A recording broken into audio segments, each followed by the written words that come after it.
Retour au XIXe siècle. À Host, la maison Guth s'anime le temps d'une visite théâtralisée, l'occasion de découvrir les secrets de la bâtisse en immersion totale auprès du paysan Johann Peter Erasmus et de sa fille en pleine année La grêle, 1832. les pluies incessantes, détruisirent les récoltes et les vignes, empêchèrent la fenaison et la moisson. En fait, c'est dû à un hasard. C'est la rencontre avec ce livre, qui est un annuaire de 1832, où j'ai trouvé tout un tas de renseignements extrêmement intéressants, hein, et j'ai construit un dialogue à partir de là. Donc j'ai pu fabriquer quelque chose qui colle avec la réalité. Loin des simples écriteaux, cette visite vivante propose une autre façon de découvrir et d'apprendre l'histoire au plus près de la réalité de l'époque.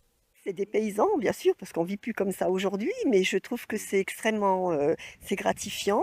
Et puis ça fait revivre la maison. Je trouve qu'on accroche beaucoup plus le public quand on peut partager avec eux des moments de la vie à l'époque. Les gens sont beaucoup plus intéressés parce qu'ils voient vraiment comment on vivait. C'est beaucoup plus intéressant que de visiter une pièce vide, voir bon, un meuble, un vaisselier, un fourneau, une lampe. Mais là, on fait vraiment vivre la maison, on fait vivre les objets. Et je trouve que c'est super. Et on est un bon binôme, je pense. Entre le rythme des saisons et la dureté du labeur, on réalise surtout à quel point notre quotidien a drastiquement évolué depuis 1832. Projeter grains et enveloppes en l'air, le vent évacuait les parties légères et le grain restait dans le vent. C'était un travail long et pénible. D'ailleurs, il y a une expression, quand on disait dans le temps « es-tu fatigué ?» les gens disaient « je suis vanné ».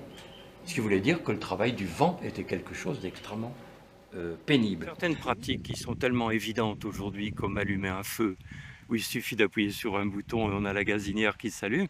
Il fallait un savoir-faire pour allumer un feu à l'époque, hein, et on faisait en sorte que le feu ne s'éteigne pas, hein. On maintenait toujours des braises parce qu'allumer un feu, c'était un savoir-faire, hein. Donc on l'explique un peu aussi dans notre visite. C'est-à-dire que des choses qui sont banales aujourd'hui, eh bien, à cette époque-là, elles étaient importantes. Tout à fait.